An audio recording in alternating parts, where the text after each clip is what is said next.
अध्यात्म क्षेत्र का मतलब होता है कि जब आप सत्य का साक्षात्कार करते हैं, इसको जानते हैं, क्योंकि ये जो भी चीज़ें हैं तो आप समझिए बहुत गंभीर विषय है, हालांकि छोटे मोटे दिमाग से और आसानी से इसको नहीं समझा जा सकता जब तक कि उसको टच न किया जाए।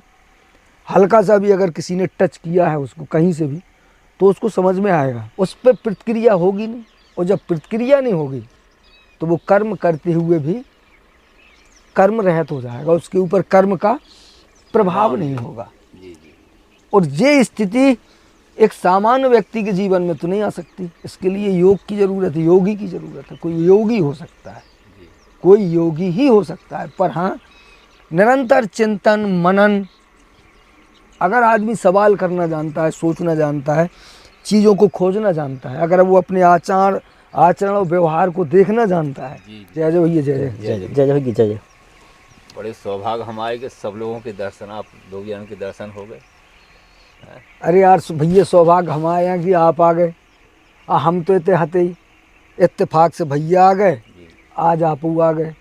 थोड़ा सा असल पे काम था और मैं सूरज से लौटे हैं। हाँ, आपका आना जाना लगा रहता है, तो इसी बहाने मुलाकात होती है। जी सोचा कुछ प्रश्न कर लिए जाए। जी हाँ, बिल्कुल कर लो यार, ये तो काम के भी हो रहे हैं आजकल, लोग देख भी रहे हैं आप लोगों को। चलो ठीक है, तो एक थोड़ा सा प्रश्न है, छोटा सा है जी, कि कर्म रहित कैसे रहा जाए, यानी कर्म करते हुए। जी हम कर्म भी कर रहे हैं जी, तो इससे रहित कैसे हो जाए? बढ़िया सवाल है आपका। आप ऐसे कहिए कि यहाँ प्रकृति कर्म रहित किसी को रहने नहीं देती, वही मतलब ये नियम है प्रकृति का कि कर्म रहित तो आप नहीं रह सकते, पर कर्म करते हुए और हमें निष्काम कर्म का संतोष मिले जी, ऐसा कैसे हो? ये सवाल आपका, अब आप वहाँ ले गए, ये तो वहाँ का सवाल है जहाँ आदमी जीवन में पूर्णता प्राप्त करता है। पूर्णता का मतलब आप जानते हैं, जैसे योगी जो होते हैं, योगी होते थे, ऋषि मुनि होते हैं, जब आदमी जैसे कहते हैं ना संसार से दूर कैसे हो जाए आदमी, तो यार पृथ्वी में रहते हुए संसार से दूर कैसे होगा? अब ये प्रश्न मैंने आपसे इसलिए किया क्योंकि मुझे और में आज एक व्यक्ति ने मुझसे किया। अच्छा, तो मेरे पास उसका उत्तर नहीं निकला, तो मैंने सोचा आपसे। ये बात आपकी बढ़िया है भाई, ऐसा संभव है जी, ऐसा जी संभव है। इसका मतलब ये होता है कि जैसे आप ऐसा कहिए कि मैं थोड़ा सा आपको इतिहास में ले चलूँ। अभी वर्तमान में अभी सामने मुझे कोई चीज़ ऐसी दिख नहीं रही है, वरना मैं अभी आपको एग्जाम्पल दे देता, दिखा देता। जैसे कहते हैं कि चंदन विष व्यापत नहीं, लिपटे रहत भुजंग। मतलब चंदन का जो गुण होता है वो ये होता है कि उसमें सांप वगैरह जो होते हैं ना, तो हालांकि वो चंदन को काटते थोड़ी हैं यार कि उसमें विष चढ़ जाए, या सांप के लिपटने से विष नहीं होता है। दूसरी चीज़ ऐसा कहिए कि जैसे एक पत्ता होता है, जैसे मटर की पत्ती होती है, गोभी का पत्ता होता है, या पुरैन का पत्ता होता है, वो पानी में होता है। आप उसमें पानी डालेंगे, उसमें पानी ठहरेगा नहीं, पानी होगा उसमें, पानी उसमें भरा होगा, वो पानी में आप उसको डाल दीजिए।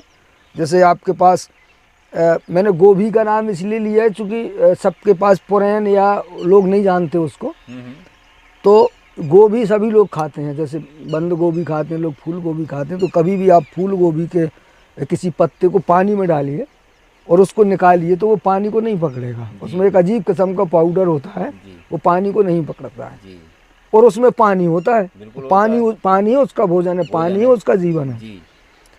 हम इस संसार में मतलब रहते हुए भी कर्म करते हुए और कर्म ना हो, इसका मतलब होता है कर्म का प्रभाव हमारे ऊपर ना हो, कर्म का प्रभाव हमारे ऊपर ना हो। क्या होता है कि जैसे हमने कोई काम किया, मान लीजिए जैसे अभी आप रही गए हैं, अब संसार में है तो चलना भी कर्म है, बोलना भी कर्म है, श्वास लेना भी कर्म है। जो मतलब कर्म का मतलब होता है क्रिया जी, और अगर जीवित है तो क्रिया हो रही है, क्रिया तो मरने के बाद भी हो रही है, मर रहे हैं तो बॉडी गल रही है। क्रिया, संसार जो है ये प्रकृति है, क्रियाशील है, पर उस क्रिया का असर हमारे ऊपर ना हो। जैसे मान लीजिए हमने संसार में कर्म क्या करते हैं कि कर्म का मतलब होता है उसके परिणाम से, आप समझिए सुख, कोई काम किया तो उससे या तो आपको सुख मिलेगा या दुख मिलेगा, शांति मिलेगी या शांति मिलेगी, तनाव होगा या प्रसन्नता होगी, या कह सकते हैं कि आपको सही लगेगा या गलत लगेगा, पाप लगेगा या पुण्य लगेगा। तो इस तरह से ये इस तरह के कर्म हैं, विभाजित किए गए हैं, बताए गए हैं, या हैं भी, या हम लोग महसूस भी कर रहे हैं यार कुछ गलत हुआ, क्योंकि हमें अच्छा भी महसूस हुआ। आपने किसी से कोई बात की, जैसे हम आपस में बात कर रहे हैं, हो सकता है कोई बात आपको अच्छी लगे और कोई बात आपको अच्छी ना लगे। अच्छी ना लगे का मतलब है तो वो खराब लगे, उसमें प्रसन्नता नहीं होगी। जीवन की एक ऐसी स्थिति होती है कि जब कोई हम काम जीवन पथ पर आगे बढ़ते हैं, अध्यात्म क्षेत्र का मतलब होता है कि जब आप सत्य का साक्षात्कार करते हैं, इसको जानते हैं, क्योंकि ये जो भी चीज़ें हैं तो आप समझिए बहुत गंभीर विषय है, हालांकि छोटे मोटे दिमाग से और आसानी से इसको नहीं समझा जा सकता जब तक कि उसको टच न किया जाए। हल्का सा भी अगर किसी ने टच किया है उसको कहीं से भी तो उसको समझ में आएगा। हालांकि मैं नॉर्मली आपको ले जाने की कोशिश करूंगा कि जो चीज़ें आपने स्पर्श की होंगी, जैसा मेरा स्वभाव है जीवन में, हम ये जो हमारा दिमाग होता है ना, सही गलत, अच्छा बुरा, पाप पुण्य, ये सारी चीज़ें जो होती हैं ये बच्चे को, एक छोटे बच्चे को मालूम नहीं होती हैं। जो छोटा बच्चा होता है उसे मालूम नहीं होती हैं। दूसरी आप समझिए, जो इंडिया में जो सही गलत और पाप पुण्य है, अब आप समझिए वो अदर कंट्री में नहीं है, वो चीन में नहीं है। नहीं, चीन में जो सही गलत और पाप पुण्य है वहाँ अलग है, हमारे यहाँ का कानून अलग है, उनका कानून अलग है। और दूसरी तरफ और तरीके से बता रहा हूँ मैं, जैसे हिंदू और मुस्लिम, अगर इनके आप कर्म को देखेंगे तो उनका कर्म, वो अपने कर्म को अलग तरह से सही गलत मानते हैं, हम अपने कर्म को सही गलत अलग से मानते हैं। ऐसा है ना? बिल्कुल है। हमारे देश में, खासकर भारत में तो 15-20 ऐसी भाषाएं हैं और अलग अलग लोगों की मान्यताएं हैं, अलग अलग कबीलों में, है ना भैया, अलग अलग प्रदेश में जी।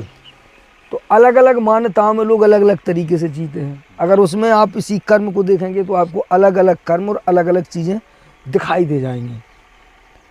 जैसे सरल तरीके से देखें तो आप देखेंगे कि जैसे यहाँ जो शादियाँ होती हैं, तो जब किसी की विवाह होता है या शादी शोधी वगैरह, जात शोधन वगैरह होता है, तो उसमें राहु केतु वगैरह ये चीज़ें ऐसी देखी जाती हैं, इस तरह का होता है।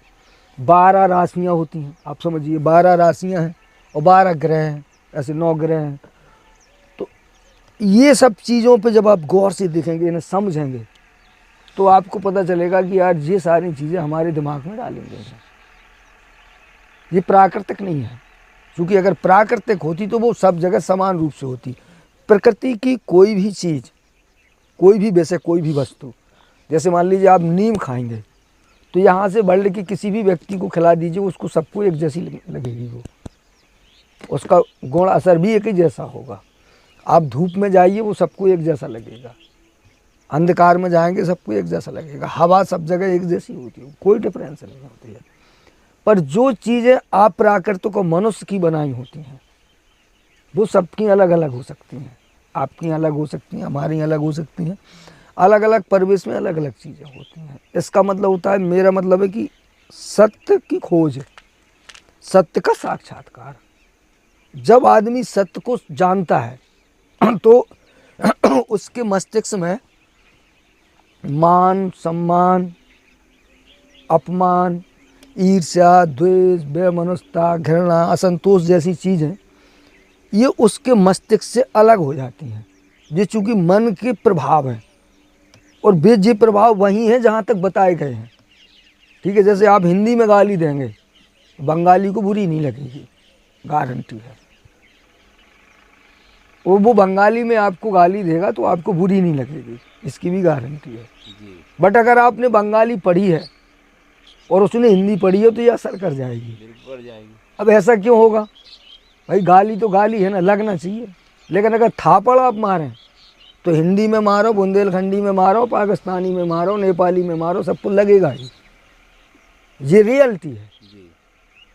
लेकिन गाली जो जबान से दी गई वो एक शब्द है बनाया हुआ, और वो लगता इसलिए क्योंकि हमारे दिमाग में डाला गया। एक दिन अब इसी तरह चर्चा हो रही थी और मैं किसी कार्यक्रम में था, तो किसी ने मुझसे सवाल किया और मैंने उनसे कहा कि देखिए बड़ा एक अच्छा तुम्हें प्रैक्टिक प्रयोग बता रहा हूँ मैं आपको कुछ लाइनों में कुछ गालियाँ लिख के दूंगा, इतनी भद्दी भद्दी जिनके सुनते ही आदमी आपको जान से मारने की कोशिश करेगा, बहुत बुरा लगेगा उसको, पर ये पूरा गांव आपको देख के हंसेगा, आपको चाय आय पिलाएगा वो गालियाँ सुन के। बोले ऐसा कैसे होगा? मैंने कि मैं इस गांव में पहले चक्कर लगाऊंगा, फिर देखूंगा कि किस तरह के लोग पढ़े लिखे हैं, फिर मैं फारसी में गाली लिखूंगा और वो गाली आपको फारसी में देनी है, हिंदी में नहीं देनी है। तो लोग फारसी नहीं समझेंगे और आप गटरम बटरम गटरम बटरम करके पूरे गांव को गाली दे के आइए। उसके बाद फिर मैं उसी गांव में चक्कर लगाऊंगा और फिर मैं लोगों को फारसी भाषा पढ़ाऊंगा। फिर मैं कहूँगा कि यहाँ जो आदमी आया था देखो वो ये कह रहा था। फिर मुझे कुछ नहीं करना है, मैं इंटरनेट खोलूँगा, उनसे कहूँगा कि ये सर्च करो ज़रा, देखो ज़रा ये ऐसा ऐसा बोल रहा है, ऐसी भाषा है। अब ये बात उनके दिमाग में सेव हो जाएगी कि अड्डम गड्डम बोला, इसका मतलब इसने गाली दी। अब उसी भाषा को आप दोबारा फिर जाके उसी गांव में इस्तेमाल करिए। पहले आपको चाय मिली थी, लोगों ने बैठा रहा, आपसे पूछा जो भी, उसके बाद जब फिर उस भाषा का इस्तेमाल करेंगे तो आपको लात जूता घूंसे पड़ेंगे। फ़र्क क्या होगा कि पहले वो चीज़ उनके दिमाग में सेव नहीं थी और दूसरी बार जब मैं गया तो सेव करके आया। ये बड्डम गड्डम कह रहा था, आपको नालायक कुत्ता कमीना बोल रहा था। अब वो भाषा हो या ना हो पर हमारे दिमाग में सेव हो जाएगा। ऐसा हो सकता है कि नहीं? हो जाएगा। और अगर ये बात ना बताई जाए तो कोई दिक्कत नहीं, रिएक्शन नहीं है। वैसे ही ठीक वैसे ही ये जो जीवन में होता है ना, सुख दुख शांति अशांति और ये बहुत सारी चीज़ें, ये एक ऐसी समस्याएं हैं। तो यहाँ जब हम कर्म करते हैं तो इनका हम पे असर होता है। जब आदमी सत्य की खोज करता है तो उसको पता चलता है कि यार ये सब है नहीं, दरअसल ये भरा गया है। तो जो उसकी प्रतिक्रिया होती है वो शून्य हो जाती है। उसने कर्म किया पर उसका असर नहीं हुआ। जैसे अभी हमने काम किया तो अभी हानि हुआ, लाभ हुआ, अच्छा हुआ या अच्छा नहीं हुआ, सही हुआ या सही नहीं हुआ, कुछ तो हुआ, मतलब जो किया कुछ हुआ, पर उसका फिर उस पर कोई असर नहीं होता है। कर्म तो करता है वो। अभी आप करेंगे तो या तो सही हो जाएगा या गलत हो जाएगा, या घाटा लग जाएगा या मुनाफा हो जाएगा, दो में से कुछ कुछ ना कुछ हो ही जाएगा। बिल्कुल। और जब आदमी उसको करेगा, उसको सत्य को जब समझेगा तो वो जान जाएगा कि ये जगत शून्य है यार, ये बनाया गया है, दरअसल ऐसा है नहीं। तो उसके ऊपर प्रतिक्रिया नहीं होगी, वो प्रतिक्रिया नहीं करेगा। क्रिया होगी पर उस क्रिया पे प्रतिक्रिया नहीं करेगा। ठीक है ना? जैसे कोई मान लीजिए आदमी अगर कुछ कहे आपसे, जैसे आप रास्ते में जा रहे हैं, हम बात कर रहे हैं, कोई एक आदमी आता है और वो कोई बकवास करता है तो हम उससे नाराज़ हो जाएंगे, संतुष्ट हो जाएंगे। उसी जगह अगर कुत्ता भौंकना शुरू कर दे तो हम उससे नाराज़ नहीं होंगे, उसको भगा देंगे ज़रूर, लेकिन हमें बुरा नहीं लगेगा, नाराज़ नहीं होंगे, हम उसको नालायक बेवकूफ़ कमीना नहीं बोलेंगे। पर आदमी को कहेंगे यार बड़ा बदतमीज़ है, बड़ा नालायक है, बड़ा कमीना है। क्यों? हमारे दिमाग में एक चीज़ डरी है कि ये कुत्ता है, जानवर है, भोगता है। अब वो कुत्ता भले ही गाली दे रहा हो या तारीफ कर रहा हो, पर हमें नहीं पता ना, तो कुत्ता है, कोई बात नहीं। दूसरी चीज़ हमें मालूम है कि ये आदमी है, समझदार है, इसको ऐसा नहीं करना चाहिए, इसलिए वो कर रहा है, तो प्रतिक्रिया हो गई। बिल्कुल हो गई। जो आदमी योगी होता है, आप समझिए संसार उसके लिए वही होता है जो भौंकने वाला होता है। उसको यही लगता है कि ये कुत्ता है या मशीन है या मुर्दा है, और कुछ नहीं है।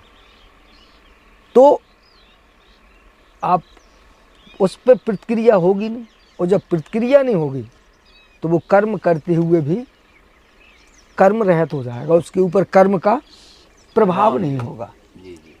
और ये स्थिति एक सामान्य व्यक्ति के जीवन में तो नहीं आ सकती। इसके लिए योग की ज़रूरत है, योगी की ज़रूरत है। कोई योगी हो सकता है, कोई योगी ही हो सकता है, पर हाँ निरंतर चिंतन मनन, अगर आदमी सवाल करना जानता है, सोचना जानता है, चीज़ों को खोजना जानता है, अगर वो अपने आचरण और व्यवहार को देखना जानता है, तो निश्चित रूप से इन चीज़ों को देख सकता है, समझ सकता है, और पक्का है कि असर नहीं होगा।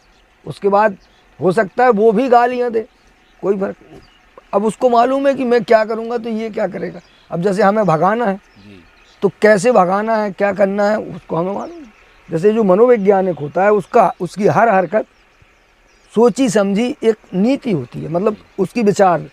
हम ज़्यादातर काम एक सामान्य आदमी क्या करता है, वो सोचते ही नहीं है, बोल देता है, बिना सोचे काम करता है, बिना सोचे प्रतिक्रिया देता है। पर जो एक बुद्धिजीवी होता है या कह लीजिए जो मनोवैज्ञानिक होता है, वो बिना सोचे प्रतिक्रिया नहीं देता है। आप कुछ करेंगे, जैसे बुद्ध थे, बुद्ध के जीवन में ऐसे मतलब ऐसी घटनाएं अक्सर घटती रहती थी। कोई आया, उन्होंने बुद्ध, तो उनके बारे में चर्चाएं थी, या जैसे जीसस थे, उनके बारे में ऐसी ढेरों चर्चाएं थी कि जीसस ऐसा करते हैं। तो कोई नया मैटर था, पहले आदमी अलग चीज़ में चल रहे थे, अलग तरह की धार्मिकता थी।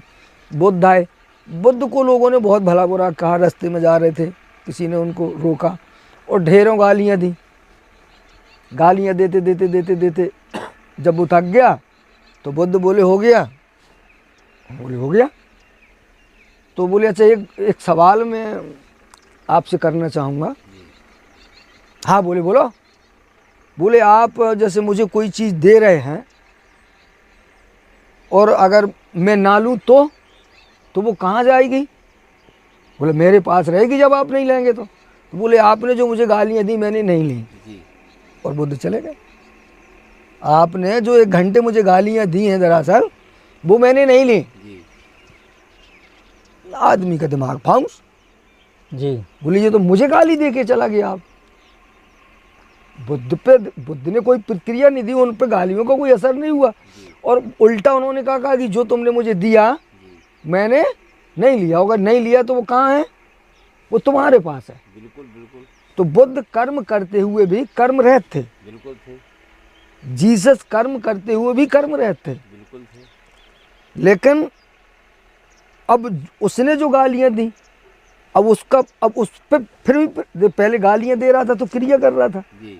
और जब प्रतिक्रिया उसी नहीं आई, उस तरह की नहीं आई जैसी ही उसकी उम्मीद थी, अब वैसी हो गई, तो अब वो गालियां भी फिर उसको लग गई, तो बुरा भी उसी को लगा, गालियां भी उसी ने दी और उसका असर भी उसी पे हुआ, और बुद्ध के प्रभाव का फिर असर अलग तरीके से हुआ, और वो भी बुद्ध बन गया, बुद्ध के साथ चल गया। तो ये इस तरह का है। तो ये गंभीर विषय हैं, लोगों के मन में आते हैं, सोचते हैं, पर ये चर्चा का विषय ना हो और इस पर गंभीरता से चिंतन मनन किया जाए, जीवन में ये चीज़ें देखी जाएं, तो जीवन में इससे असीमित शांति, सुख या सुकून, टेंशन, तनाव पूरी तरह नहीं तो कम तो किया ही जा सकता है। नहीं, बिल्कुल किया जा सकता है, और मेरे विचार से तो पूरी तरह किया जा सकता है, क्योंकि भाई इतना तो हर आदमी जानता है, या मान लो मैं जानता हूँ कि जो भी कुछ मेरे जीवन में है वो न था और न रहेगा। पहले ना तो था जब मैं यहाँ आया। हाँ, जब आया जब भी मेरा नहीं था, और जब मैं यहाँ से जाऊँगा तब मेरा नहीं रहेगा। तो इतना तो मुझे सोच लेना ही चाहिए कि मैंने उनसे यही कहा। एक कहानी तो बुद्ध जैसी करनी है ना, कि जो मैंने यहाँ लिया मैं लेके नहीं जाने वाला, तो यार जो तुमने मुझे दिया मैं वापस कर दिया। ऐसा तो जीवन में अंत में एक बार बुद्ध सबको ही होता है।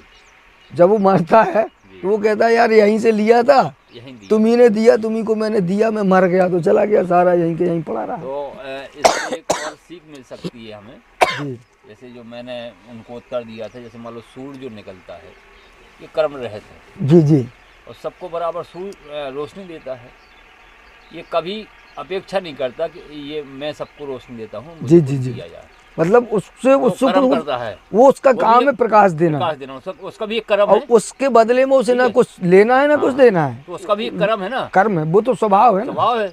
अगर हम अपने जीवन में अपना जितना भी हमें जीवन जीना है, अगर हम ऐसा अपने जीवन में बना लें, ये तो मेरा कर्म है भाई, और बाकी इसका तो कोई मतलब ही नहीं है, फल का कोई मतलब नहीं है। फल अच्छा भी आ सकता है, बुरा भी आ सकता है। उसे मतलब उससे ठीक है। उसको अपना समय पास करना है, उसको पास जीवन जीना है, जीना है, जीवन जीने के साधन है, वो जी रहा है। जी रहा है। बिल्कुल बिल्कुल सही तो ना बात वो है। पाप कर रहा है, ना पुण्य कर रहा है, ना सही कर रहा है, ना गलत कर रहा है, बस वो तो चल रहा है। जी जी। चलो, तो बहुत अच्छी जानकारी जी मिली और बहुत संतुष्टि प्राप्त जी हुई है। जी जी, धन्यवाद आपका। जय सवाल आप जय अच्छा जय। करते हैं।